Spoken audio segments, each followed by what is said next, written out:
பாருங்கள் தம் எடுத்தாச்சு. எப்படி இருக்குது பாருங்கள். இப்போ வந்து அந்த நான் சொன்னோம்ல அந்த கறி உடையாமல் உங்களுக்கு எடுத்து காட்டுறேன்ட்டு இப்போ காட்டுறேன். பாருங்கள் கரண்டி வந்து சைடில் அப்படி நல்லா அப்படி சைடில் விட்டுறணும். இந்த ஓரத்தில் அப்படி விட்டுறணும்ல சரிதா. கம்ப்ளீட்டாக அப்படி உள்ள விட்டுட்டு பாருங்கள் அவ்வளோதான். எப்படி இருக்குது பாருங்கள் அவ்வளோதான். ஓகே ஓகே பாருங்க பீஸு சோறு எல்லாம் முழுசாக வந்துருச்சா. இது ஒன்று காட்டுங்க.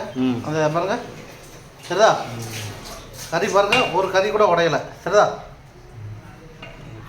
சரிதா எப்படி ஒரு கறி கூட உடையாம வந்துட்டு பாருங்க. சோறு பாருங்க எப்படி இருக்குன்னு மல்லிகைப்பூ மாதிரி இருக்கு பாருங்க. அப்படியே உடச்சி விட்டோம்னா அப்படி இருக்கு பாருங்க. பாருங்க சோறு பாருங்க காட்டுங்க. தள்ளி தள்ளி காட்டுங்க. உள்ள விட்டோம் ஜம்முன்னு பீஸ் உடைய பாருங்க. சின்ன கட்டு பாருங்க தள்ளி பிடிங்க பாருங்க. லெக் அப்படியே இருக்கு பாருங்க உடையவே இல்லை சரிதா. பாருங்க நல்லது உடையவே இல்லை சரிதா. ஜம்முன்னு இருக்கா. சோறு பாருங்க அப்படி மல்லிகைப்பூ மாதிரி இருக்கா. எண்ணெய் இல்லை ஒன்றும் கிடையாது. எப்படி பாருங்க.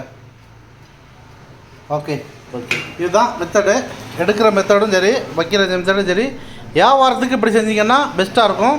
உங்களுக்கு பீஸ் உடையாது. இது பாருங்கள் நல்லா சாஃப்டாக பஞ்சு மாதிரி வந்திருக்கு.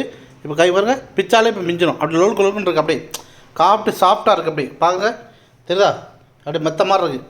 அப்படி இன்னும் கொஞ்சம் இது பண்ணாலே உங்களுக்கு ஜம்முன்னு வந்துடும். இங்கே பாருங்கள் சோறு எப்படி இருக்கு பாருங்கள் மல்லிகைப்பூ மாதிரி இருக்கும். அப்படி மலத்து ஒரு மாதிரி இருக்குது பாருங்கள். எப்படி பார்த்தீங்களா. ஓகே இன்றைக்கி டைம் கம்மியாக இருக்கிறதுனால எனக்கு தெளிவாக நல்லபடியாக வீடியோ போட முடியல. எது குறை இருந்தாலும் நீங்கள் சரி பண்ணிக்கோங்க.